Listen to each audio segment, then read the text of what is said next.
एक बार बनाएंगे तो महीने भर खाएंगे। नमकीन ऐसी कि मार्केट की नमकीन तो भूल ही जाएंगे। तो आज मैं आपके साथ शेयर करने जा रही हूँ ऐसी नमकीन की रेसिपी जो घर में रखे बस कुछ ही सामान से बनकर तैयार हो जाती है।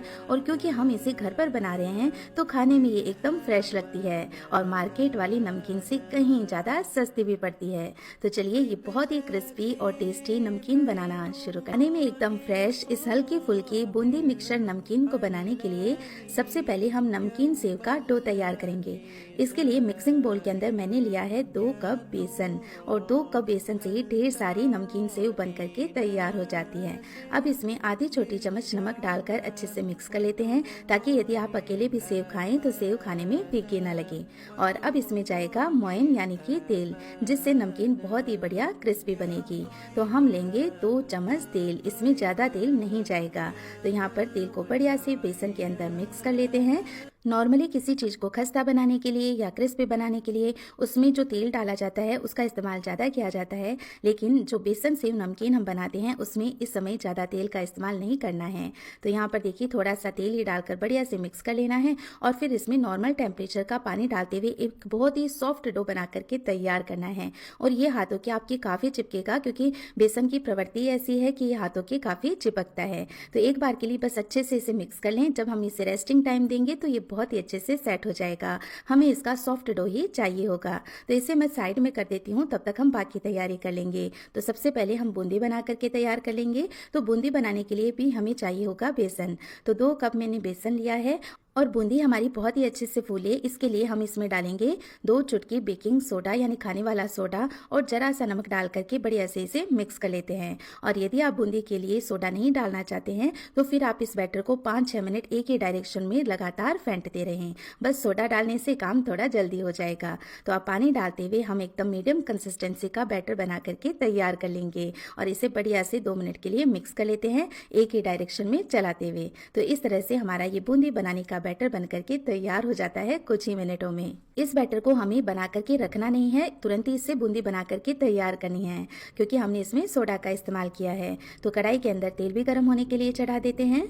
अब तेल का टेम्परेचर हमें ना ही ज्यादा गर्म चाहिए और ना ही ज्यादा ठंडा, तो मीडियम टेम्परेचर हमें तेल का चाहिए। तो गैस का फ्लेम मैंने मीडियम कर दिया है जब तेल का टेम्परेचर मीडियम हॉट हो गया है। और फिर इस तरह से ये बूंदी बनाने वाला झारा जो मार्केट में बहुत ही इजीली मिल जाता है उसमें ये बैटर डाल करके बूंदी को इस तरह से नीचे गिरने देंगे। तो आपको बैटर को ऊपर से प्रेस नहीं करना है, अपने आप से ही बैटर को गिरने देना है। इससे बूंदी बहुत ही अच्छी गोल गोल बनती हैं। तो देखिए इस तरह धीरे धीरे बैटर अपने आप ही इस झारे में से निकल कर गिरता रहेगा और बहुत ही आसानी से हमारी बूंदी बनकर के तैयार हो जाएंगी। और यदि आपके पास इस तरह का झारा नहीं है तो जो पूरी तलने वाला झारा आता है ना उसमें भी गोल छेद होते हैं, तो उससे आप ये बूंदी बना करके तैयार कर सकते हैं। और बस इस तरह लगातार चलाते हुए हम ये बूंदी अच्छे से फ्राई कर लेंगे। और क्योंकि बूंदी अंदर से खोखली होती हैं, बहुत ही हल्की फुल्की होती हैं, तो बहुत ही जल्दी से ये फ्राई भी हो जाती हैं। तो बस सारी बूंदी मैं इसी तरह से बना करके तैयार कर लूंगी। और आप देख ही सकते हैं 2 कप बेसन से ही हमने ढेर सारी बूंदी बना करके तैयार कर ली है। तो चलिए बूंदी हमारी तैयार है। और इधर अब जो सेव बनाने के लिए हमने डो तैयार किया था उसे भी चेक कर लेते हैं। तो एक स्पैचुला की हेल्प से हम क्या करेंगे, इसे थोड़ा सा मिक्स कर लेते हैं। इसे गूंदने की जरूरत नहीं है। अब क्या करेंगे कि इसे हमें सिलेंड्रिकल शेप में लाना है ताकि जो सेव मशीन होती है उसमें हम इसे भर पाएं। इसके लिए हाथों पर थोड़ा सा तेल लगा लें, इससे बेसन आपके हाथों के चिपकेगा नहीं। और फिर इसे एक लोई बना करके सिलेंड्रिकल शेप में ले आएं तो बहुत ही इजीली हम मशीन में इसे भर पाएंगे। तो इस तरह की सेव मेकर भी बहुत इजीली आपको बर्तन की शॉप पर मिल जाती है। तो बस इसमें ये डो भर दें और इसे ऊपर से बंद कर दें। तो इस तरह से सेव मेकर जो मशीन आती है उससे आप कई तरह की डिजाइन वाली नमकीन भी बना करके तैयार कर सकते हैं। और ये लीजिए अब मशीन तैयार है और तेल गर्म हो ही रखा है, तो हम फटाफट से ये सेव भी बना करके तैयार कर लेते हैं। तो बस इसे इस तरह से गोल गोल घुमाते जाना है, ऊपर जो पिस्टल आती है उसे प्रेस करते जाना है। तो बहुत ही आसानी से सारी सेव है वो कढ़ाई में आ जाएगी। तो 2 बैचेस में मैं इन सेव को फ्राई कर लूंगी और थोड़ी देर में आप देखेंगे कि ये बहुत ही क्रिस्पी हो गई है। तो इस तरह से हम थोड़ी देर इसे ऊपर से और फ्राई कर लेते हैं और फिर इसे पलट करके दूसरी साइड से भी और फ्राई कर लेंगे। इससे ये बहुत ही बढ़िया क्रिस्पी हो जाएगी। और ये लीजिए, बहुत ही अच्छे से ये फ्राई हो गई है और जब ये अच्छी फ्राई हो जाती है तो इतनी हल्की-फुल्की हो जाती है कि तेल के ऊपर ही तैरती रहती है। तो इसे हम कढ़ाई के थोड़ा ऊपर रखेंगे ताकि एक्स्ट्रा तेल कढ़ाई में निकल जाए और फिर बचा हुआ डो भी मैंने मशीन में भर लिया है, तो उससे भी ये सेव बना करके तैयार कर लेंगे। तो इस तरह से थोड़े से बेसन से ढेर सारी सेव भी बन करके तैयार हो जाती हैं। तो कम मेहनत में टेस्टी नमकीन यदि आप घर पर बनाना चाहते हैं तो ये रेसिपी आपकी बहुत काम आएगी। तो ऐसे भी चाय के साथ ये नमकीन खाने में बहुत अच्छी लगती है और यदि घर पर मेहमान आ रहे हों, त्योहार हो, तो इस तरह की नमकीन आप पहले ही बना करके रख सकते हैं। यकीन मानिए फ्रेंड्स, सारे मेहमान आपकी तारीफें करते ही रह जाएंगे।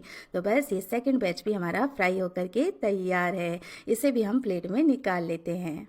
तो आप देख ही सकते हैं कितना सुंदर गुच्छा नमकीन का हमारा लग रहा है और अब इसकी क्रिस्पीनेस भी देखिए।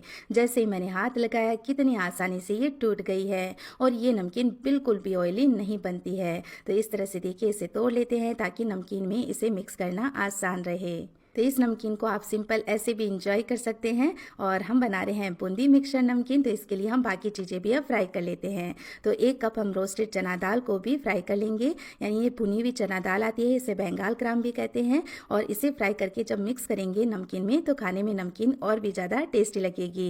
और ये ऑलरेडी भुनी हुई है तो बहुत ही जल्दी से फ्राई हो जाती है। तो इसे भी हम निकाल लेते हैं बूंदी के साथ ही बर्तन के अंदर और सेम कढ़ाई के अंदर अब हम 1 कप मूंगफली को भी फ्राई कर लेंगे, क्योंकि मूंगफली के बिना तो ये नमकीन अधूरी सी लगेगी।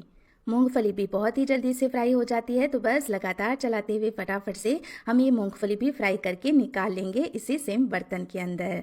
और देखिए अब जो तेल बच गया है उसमें लास्ट में हम फ्राई करेंगे पोहा, जिसे चिवड़ा भी कहते हैं। तो ये भी इस नमकीन में खाने में बड़ा ही टेस्टी लगता है और क्योंकि ये बहुत ही पतला होता है तो जल्दी से फ्राई भी हो जाता है और ये काफ़ी फूलता भी है। तो यहाँ पर पोहा के साथ ही मैंने 15-20 करी पत्ता भी इसमें डाल दिया है ताकि नमकीन का फ्लेवर भी अच्छा है। साथ ही अलग से हम करी पत्ता को फ्राई करते हैं तो ये बहुत उछलता है, पोहा के साथ ये बिल्कुल भी उछलेगा नहीं। तो ये हमारा पोहा भी बहुत ही बढ़िया से फ्राई हो गया है, तो इसे भी इसी के अंदर निकाल लेते हैं और जो नमकीन हमने तोड़ के रखी है वो भी इसमें मिला लेते हैं और सारी चीज़ों को बढ़िया से मिक्स कर लेते हैं। तो देखा ना फ्रेंड्स, 1 बाय 1 हमने कितनी आसानी से सारी चीज़ें बना करके तैयार कर ली हैं और थोड़ी थोड़ी चीज़ें मिलकर ये कितनी सारी नमकीन बन करके तैयार हो गई है।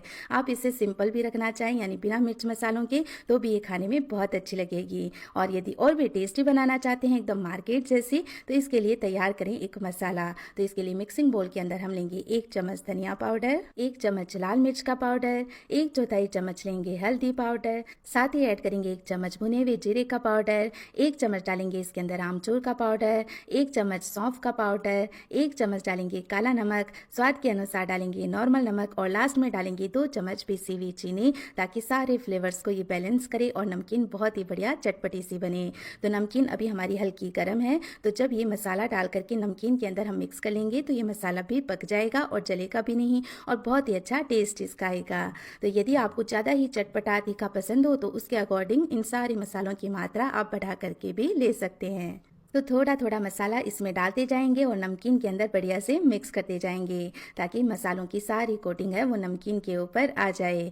तो इस तरह से ये हमारी बहुत ही टेस्टी नमकीन बन करके तैयार हो जाती है। जब ये अच्छे से ठंडी हो जाए तो किसी भी एयर टाइट कंटेनर में आप इसे स्टोर करके रखें, ना ही ये नरम पड़ेगी और ना ही ये खराब होगी।